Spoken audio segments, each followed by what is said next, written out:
Hi friends. Hi. ఈరోజు మనం నేర్చుకోవేది ఏంటంటే ఒక చిన్న లెసన్ ఏంటి, ఇంగ్లీష్లో సెంటెన్స్ ఫార్మేషన్ ఏ విధంగా ఉంటుంది. ఇంగ్లీష్లో సెంటెన్స్ ఫార్మేషన్ ఏ విధంగా ఉంటుంది. 3 భాగాలు ఉంటాయి సెంటెన్స్ లో.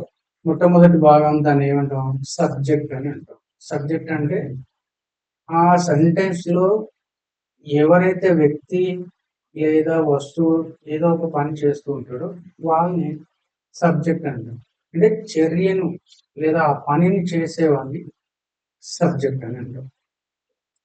నెక్స్ట్ సెంటెన్స్ లో మనకు రెండవ భాగం, మరి ఈ సబ్జెక్టు ఏం పని చేస్తున్నాడు.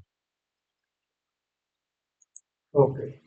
తర్వాత మూడవ భాగం వచ్చేసి ఆబ్జెక్ట్. ఆబ్జెక్ట్ అంటే ఈ సబ్జెక్ట్ అనేవాడు ఏం పని చేస్తున్నాడో ఆ పనిని స్వీకరించేవాడు ఆబ్జెక్ట్.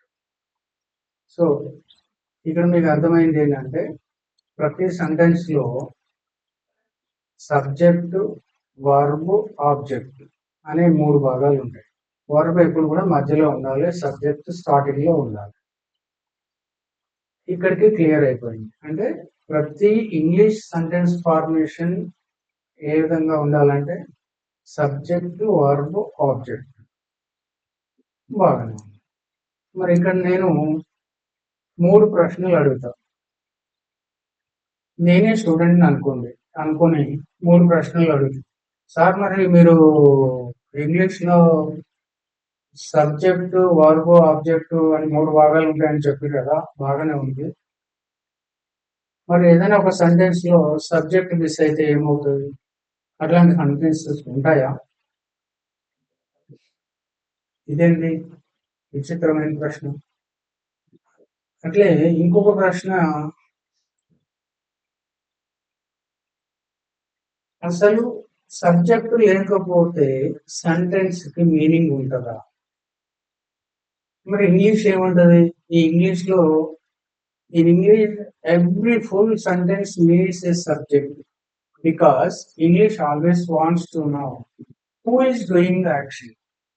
ఇంగ్లీష్ సెంటెన్స్ లో ఖచ్చితంగా కావాల్సింది ఏంటంటే ఎవరు పని చేస్తున్నారు అనే విషయం ఖచ్చితంగా తెలవాలి, దాన్ని ఎక్స్ప్రెస్ చేయాలి.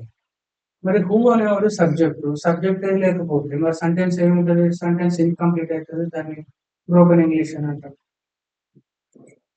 మరి నేనేమంటానంటే సబ్జెక్టు లేకుండా సెంటెన్స్ ఎదురైనప్పుడు దాంట్లో ఏ విధంగా మాట్లాడాలి. ఒక ఎగ్జాంపుల్ తీసుకుందాం. బయట వర్షం పడుతుంది, ఈజ్ రైనింగ్ అంటామా? వర్షం పడుతుంది, ఆ చర్య జరుగుతుంది. మరి సెంటెన్స్ లో వర్బ్ ఏంటి? రైనింగ్, వర్షం పడుతుంది. కానీ సబ్జెక్ట్ లేదు కదా. మరి సబ్జెక్ట్ లేకపోతే సెంటెన్స్ ఫార్మేషన్ కాదా, దానికి మీనింగ్ లేదని అంటారు కదా. మరి ఇలాంటప్పుడు మనం సబ్జెక్ట్ ప్లేస్ లో ఏం పెడతామంటే ఇట్ అని పెడతాం. ఇట్ అని పెట్టేసి it is raining present tense లో ఈ విధంగా వాడతాం. అంటే ఇక్కడ ఇట్ అనేది ఒక డమ్మీ సబ్జెక్ట్ లాంటిది అనమాట. దీనికి ఇట్ అనే దానికి ఎలాంటి మీనింగ్ లేదు ఈ సెంటెన్స్ లో. కాకపోతే ఏమవుతుంది, ఇది పెట్టడం వల్ల సెంటెన్స్ అనేది ఒక అర్థవంతమైన రూపంలో తయారవుతుంది. It is raining, not is raining, it is raining. ఈ విధంగా మనం ఏదైనా ఒక సబ్జెక్టు అనేది సెంటెన్స్ లో మిస్ అయినప్పుడు ఏ విధంగా సెంటెన్స్ ని ఫార్మేషన్ చేయాలి అంటే, ఇప్పుడు మనం ఏమంటాము, ఏదైనా వర్షాలు పడ్డప్పుడు, తుఫాన్లు వచ్చినప్పుడు, పెద్ద పెద్ద వర్షాలు వచ్చినప్పుడు ఏమవుతుంది జరుగుతుంది, ఈ డిఆర్ఎఫ్ డిజాస్టర్ రెస్పాన్స్ ఫోర్స్ వాళ్ళు వచ్చేసి ఇమ్మీడియట్లీ అందరికీ రకరకాల సహాయం చేస్తూ ఉంటారు, హెల్ప్ చేస్తూ ఉంటారు. ఇట్లానే ఇలాంటి మనకు పరిస్థితి వచ్చేసింది. ఒక సెంటెన్స్ ఉంది, దాంట్లో సబ్జెక్టే లేదు, మరి దాన్ని ఎట్లా మాట్లాడాలంటే ఇప్పుడు రెస్క్యూ టీమ్ ఉంటుంది మనకి ఇంగ్లీష్ లో కూడా. ఎవరు?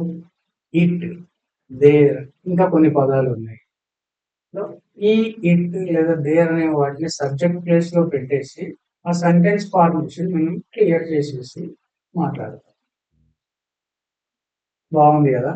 సో మనం ఈ నెక్స్ట్ వీడియోలో ఏం నేర్చుకుందాం అంటే, ఇప్పుడు మనం బేసిక్గా నేర్చుకుంది ఏంటి, సెంటెన్స్ ఫార్మేషన్ అంటే ఏంటి, సెంటెన్స్ లో 3 భాగాలు ఉంటాయి. సబ్జెక్ట్, వర్బ్, ఆబ్జెక్ట్ అని నేర్చుకున్నాం. సబ్జెక్ట్ అంటే చేసేవాడు, ప్రతి సెంటెన్స్ లో 3 భాగాలు ఉంటాయని నేర్చుకున్నాము. Subject, verb, object. ఈ 3 భాగాల్లో కలిస్తేనే ఒక సంపూర్ణమైన సెంటెన్స్ తయారవుతుంది. సబ్జెక్ట్ అంటే చేసేవాడు, వర్బ్ అంటే ఏం చేస్తున్నాడు, ఏం చర్య జరుగుతుంది, వాట్ ఈస్ యాక్షన్, ఏం జరుగుతుంది ఆ చెప్పేది వర్బ్. దాన్ని స్వీకరించేది object. Subject plus verb plus object ఇది sentence formation. S plus V plus O. ఇంతవరకు మనకు తెలుసు, అందరికీ తెలుసు. ఇప్పుడు నేనేం చేస్తానంటే 3 ప్రశ్నలు వేస్తా. మీ తరపునే నేనే 3 ప్రశ్నలు వేస్తాను. ఏంటని, మరి సెంటెన్స్ లో సబ్జెక్ట్ మిస్ అయినప్పుడు ఏం చేయాలి, ఆ సెంటెన్స్ ఫార్మేషన్ కంప్లీట్ సెంటెన్స్ ని ఏ విధంగా తయారు చేయాలి, సెంటెన్స్ లో వర్బ్ మిస్ అవుతుందా, అసలు అలాంటి సందర్భాలు ఉంటాయా, సెంటెన్స్ లో ఆబ్జెక్ట్ లేకుండా సెంటెన్సెస్ ఉంటాయా, ఉండొచ్చా, అలాంటప్పుడు దానికి అర్థం ఏ విధంగా ఉంటుంది, నిజంగా ఏ విధంగా తయారు చేయాలి. ఒక సెంటెన్స్ లో సబ్జెక్ట్, వర్బ్, ఆబ్జెక్ట్ 3 ఉంటాయని మనం నేర్చుకున్నాం. నేనేమంటానంటే ఈ 3లో సబ్జెక్ట్ మిస్ అయిన సెంటెన్సెస్ ఏమైనా ఉంటాయా, అలా సబ్జెక్ట్ మిస్ అయినప్పుడు సెంటెన్స్ కి అర్థం ఉంటుందా. ఇంగ్లీష్ లో సబ్జెక్ట్ లేకపోతే మీనింగే లేదు, ఇట్స్ బ్రోకెన్ ఇంగ్లీష్.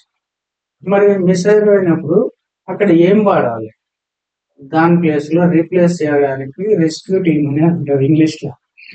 ఈ రెస్క్యూ టీమ్ ఏం చేస్తారంటే, కొన్ని రెస్క్యూ టీమ్ అంటే మీకు సరదాగా చెప్తున్నాను ఏంటంటే, కొన్ని పదాలు ఉంటాయి, ఆ పదాలని మనం ఆ సబ్జెక్ట్ లేని ప్లేసుల్లో సబ్జెక్ట్ లాగా వాడతాం.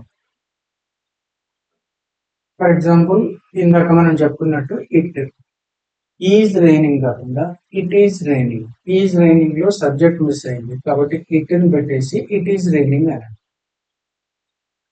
అట్లానే దేర్ అనుకుంది, ఈ దేర్ ని ఎక్కడ వాడాలి, ఇలాంటి సందర్భంలో వాడాలి. ఇంకా ఒక 4-5 పదాలు ఉన్నాయి, మొత్తం 6-7 పదాలు ఉన్నాయి అంతే. వీటిని మనం గుర్తు పెట్టుకుంటే ఒక సెంటెన్స్ లో మనకు మాట్లాడేటప్పుడు సబ్జెక్ట్, వర్బ్, ఆబ్జెక్ట్ ఉన్నాయి అనుకుంటే ఆ సెంటెన్స్ మాట్లాడేస్తాం, ఫార్మేషన్ అవుతుంది. It's clear over. నా డౌట్ ఏంటి, మరి సెంటెన్స్ లో సబ్జెక్ట్ లేదు, ఆ సెంటెన్స్ మాట్లాడాలి, దాన్ని ఏ విధంగా రూపం చేయాలి, ఆ సెంటెన్స్ ని ఏ విధంగా స్ట్రక్చర్ చేయాలి. ఒక సెంటెన్స్ ఉంది, ఆ సెంటెన్స్ లో అసలు ఆబ్జెక్ట్ లేదు, మరి ఆబ్జెక్ట్ లేనప్పుడు ఆ సెంటెన్స్ కి అర్థం ఉంటుందా, దాన్ని ఏ విధంగా ఫార్మేషన్ చేయాలి. ఏదైనా సెంటెన్స్ లో వర్బ్ లేకుండా కూడా సెంటెన్స్ ఏమైనా ఉంటుందా, అలాంటి సిచ్యువేషన్స్ ఉంటాయా, ఇవి నేర్చుకుందాం మనం వచ్చే వీడియోలో. ఒక సెంటెన్స్ లో సబ్జెక్ట్ లేకపోతే ఎట్లా, వర్బ్ లేకపోతే ఎట్లా, ఆబ్జెక్ట్ లేకపోతే ఎట్లా, ఇవి ఎందుకు నేర్చుకోవాలంటే వెరీ సింపుల్. సెంటెన్స్ ఫార్మేషన్ చేసేటప్పుడు మనం ఒకటి బేసికల్ గా నేర్చుకుంటాం, ఏంటి, మనం చిన్నప్పటి నుంచి మనం నేర్చుకున్నదే. ఏమంటాం, sentence is S plus V plus O, subject plus verb plus object. దీని సబ్జెక్ట్ అంటాం, దీని వర్బ్ అంటాం, దీని ఆబ్జెక్ట్ అంటాము. ఇది సెంటెన్స్ ఫార్మేషన్ అయిపోయింది అని మన క్లాస్ లో ఇక్కడ స్టార్ట్ అవుతుంది అనమాట. ఇంతవరకు ఆల్రెడీ నేర్చుకున్నారు లేదా ఇప్పుడు నేర్చుకున్నారు. మరి సెంటెన్స్ లో వర్బ్ లేకపోతే ఏంది, ఆబ్జెక్ట్ లేకపోతే ఏంది, సబ్జెక్ట్ లేకపోతే ఏంది, ఇలాంటి సెంటెన్సెస్ ఉంటాయా, అలాంటి సిచ్యువేషన్ ఎదురైనప్పుడు ఆ సెంటెన్స్ ని కరెక్ట్ ఫార్మేషన్ ఏ విధంగా చేయాలి అనేది మనం వచ్చే క్లాస్ లో నేర్చుకుందాం. చాలా ఇంట్రెస్టింగ్ గా ఉంటది, మీరు ఆశ్చర్యపోయే విధంగా మేము ఇంతకాలం ఎందుకు ఇది మిస్ అయిపోయినాము అని చెప్పేసి మీరు తెలుసుకుంటారు. So thank you for watching. ఒకవేళ మీకు ఈ వీడియో నచ్చినట్టయితే ఖచ్చితంగా సబ్స్క్రైబ్ చేయండి, తర్వాత లైక్ చేయండి, షేర్ చేయండి, కామెంట్ చేయండి. మీరు కామెంట్ చేస్తే ఆ కామెంట్ లో మీకు ఏమైనా నచ్చినా నచ్చకపోయినా నాకు చెప్పండి. ఏ విధమైన డౌట్లు ఏమైనా ఉంటే నన్ను అడగండి. ప్రతి కామెంట్‌కి నేను ఆన్సర్ ఇస్తాను. మీరు ఎలాంటి డౌట్ అడిగినా కూడా దాన్ని క్లారిఫై చేస్తాను. కావాలంటే అది ఒకవేళ ఇంపార్టెంట్ అయితే దాని మీద ప్రత్యేకంగా ఇమ్మీడియేట్‌లీ ఒక వీడియో తయారు చేస్తాను. Okay. Thank you. Thank you for